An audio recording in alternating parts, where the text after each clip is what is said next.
Welcome to the second episode of the Back Bar. This was a massive hit. We've actually had lots of members comment on how much they enjoyed the Back Bar. They probably said maybe a little bit more from Keegs, but in the main, everyone loved. You were loved the hit, Keegs. Absolute hit, mate. Well done, Keegs.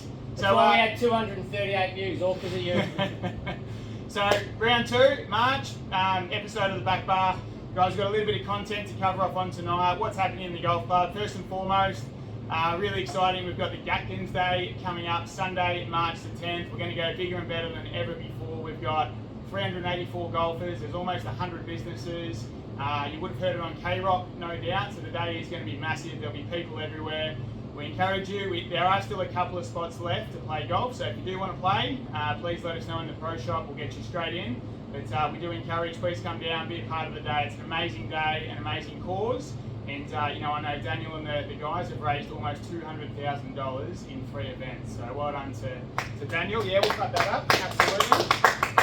Secondly, we're really going to start promoting the Golf Premier League over the next couple of weeks. So this is going to coincide with the AFL season. I know we spoke about this last time, but just to recap really quickly, teams of 6, your best 3 scores will be pitted against another team.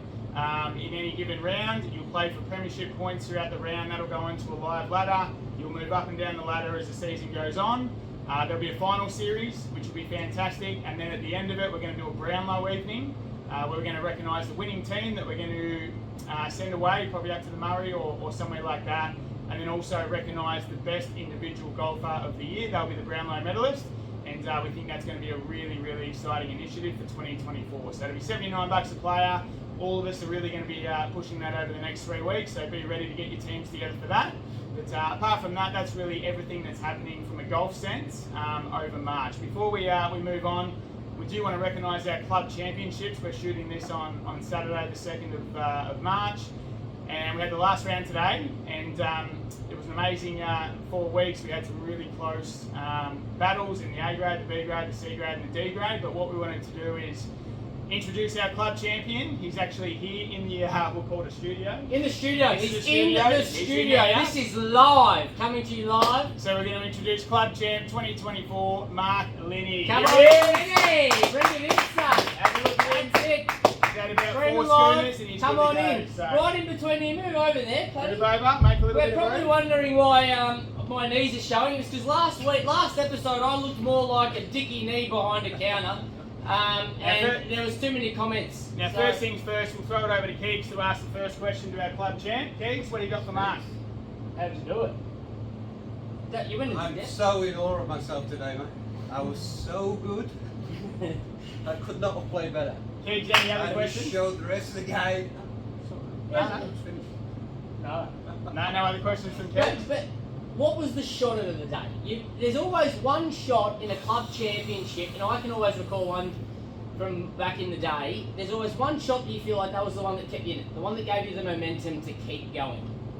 It was dagger on the 9th, missing a James Douglas has missed a 12-incher. He's missed a 12-incher, Didn't Luke come back to him? and your brain's gone, it's mine. He made double, I made par. Instead of being 1, I'm now 3. Thank you very much. I love it. Now I've got a question. Out of your 3 playing partners, did anyone look like any chance of beating you at all? Anyone? James Douglas, Conrad Bassett, I Mark hate Adams. to say this, but Conrad looked like he was coming. Oh, I know. We You don't want to want to hear it. I repeat know that. you don't want to hear Edit it. that out. But Yeah. We can edit that out, actually. I think between the 3 of us, we know how Conrad normally plays the back 9, and yes, he it was did. probably That's always exactly destined what to he fall did. apart. So Yeah. Although Mark Adams did drive it on 7 and knocked it 3. I did see that. I did Oh, see really? So that was Yeah. interesting. That. Yeah. Okay, That so was interesting. And how many times have you won? yeah, how many clubbies have we got? It's 2. Two club Two. champs. 2 club championships. Well, we can't be more proud of Mark and the amount of it's not an easy feat to win 4 rounds of golf and to play consistently enough to win. Regardless of a field, people need to show up if they want this title. So I want you to hold your head high. You absolutely deserve it. You're here for every round. Congratulations not only to Mark Linney, our club champion, but to all our champions for grades B, C and D.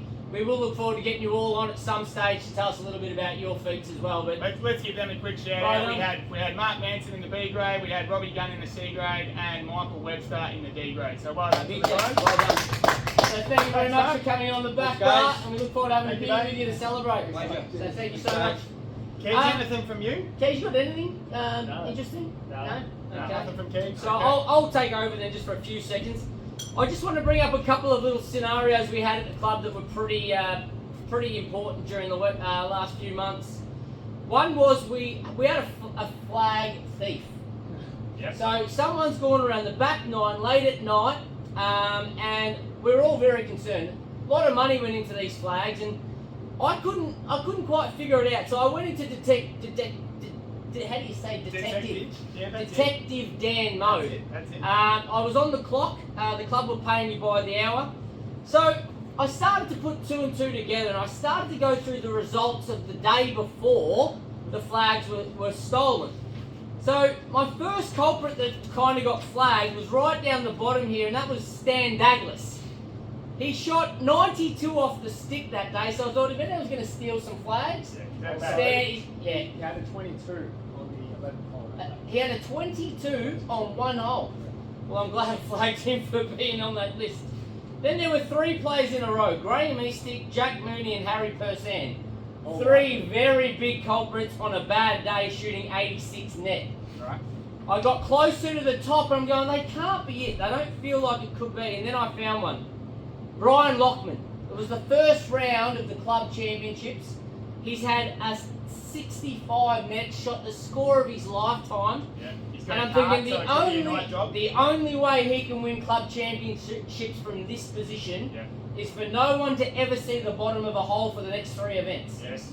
So, Brian Lockman, you were at the top of the list for a very long time, that you were the thief that stole those flags until we found the culprit. He walked in today, I saw the look in his eyes, and he's got a very, very close place where the where the flags were gone missing. Yes. Lash Zulik. It's absolutely been noted that were found in your backyard with the cup holes cut in your backyard so you could practice for the rest of club championships. 10 flags, about $300 odd. So when you would like to, if you don't mind returning them, I'm not sure if they have or haven't been returned yet, but I'm pretty sure they're in your backyard. So just wanted to quickly bring that up. Last couple, Jake Kearsley, you are on notice. Your new nickname is AKA the Hitman. The reason for that is simple. One, you started with a lovely gentle ankle tap on Ian Human. No problem, Ian can take a little bit of a belting every now and then. But when you thought you could power drive a snap hook into Stoney's left calf trying to split it in two, it's kind of where we draw the line. I've never seen such a bruise on a calf muscle before, and Stoney's still got a limp. So watch your back. There are people coming for you. So, and the last one is the rumour file. The rumour file, yes. Now, this has come across our desk just in the last, probably in the last couple of weeks, but we understand that Dan Matarazzo, our resident golf pro here, was Stitch up. a little short on a Friday night one night for our shootout teams, 10 to 4. He was one person short, and we believe that you were that desperate, you may or may not have called Danny Zernick as your fourth player. Is this true? It is true, but I did it on the complete notice that I knew I would be giving absolute donuts. There is no chance. I knew what Danny's answer was going to be, and I thought this would be funny, and I hope he sees the light in it. The rumour was that it was a mistaken call. I was meant to call Woodsy first. Dave Woods, yeah? Yeah, I was meant to call Dave Woods. It's kind of true, but it's not. I always wanted to stitch Danny up, knowing that he'd give me absolutely donuts. So, Danny, the rumour is true. I called you knowing damn well you would not want to be part of my team or show up on the night to play. Woodsy, you were the second man that night. You could have turned up in better condition. You were pretty much not in condition to be even able to play that night, so I regret my decision. Danny may have been better, to be honest. So, well, that's all from me. I've got nothing else. Again, it's just good to be above you boys at Eyeline for 10 minutes or so. Feels great. So that's all we have, guys, for episode 2. We are going to pass it over to Keeks. We know we as we said in the beginning, we didn't get a lot for Keeks in episode 1, so we thought we'd give him a month to work on some content. We know that he's gone away and he's worked on a few things. He's actually told us that he's got a pretty good joke lined up. So Keeks, you're going to close it out. Yeah, it is a good one. Michael Platt short game. Oh, That's a joke.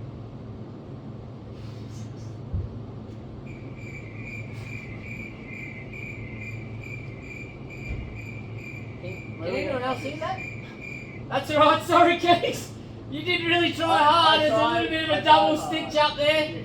I suppose the super softs that I found spare on the cart the other day for an old man or a lady that's looking for a little bit more distance, they're probably perfect for you, mate. You can have those. Somebody That's who all did right. do it Thursday. Yeah, that's alright. We won't talk about my Thursday round. That could be for the next back bar. Thank you, you guys. all again for having us. We hope you enjoyed this season and this session.